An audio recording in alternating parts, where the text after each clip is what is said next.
करण्यात येईल असंही त्यांनी सांगितलं।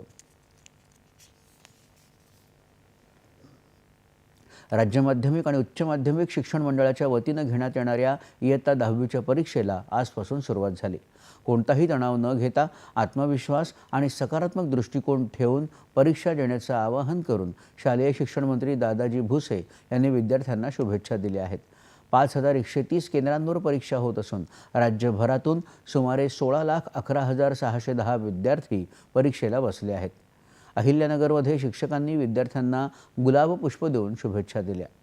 कॉपीमुक्त परीक्षा होण्यासाठी शासन आणि परीक्षा मंडळाच्या निर्देशानुसार जिल्ह्यात परीक्षा केंद्रांवर CCTV बसवण्यात आले आहेत, तर जिल्हाधिकारी कार्यालयातून परीक्षा केंद्राची वेबकास्टिंग करण्यात येत आहे। 17 मार्चपर्यंत 10वीची परीक्षा सुरू राहील।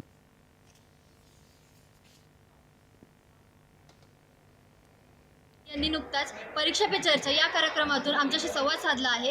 आम्हाला आवश्यक ते मार्गदर्शन केले आहे, त्यामुळे आमचा आत्मविश्वास वाढलेला आहे। मी परीक्षेला कुठलाही गैरप्रकार वापरणार नाही, कुठली कॉपी वापरणार नाही आणि सर्वांना आवाहन करते की आपणही कुठली कॉपी वापरू नये।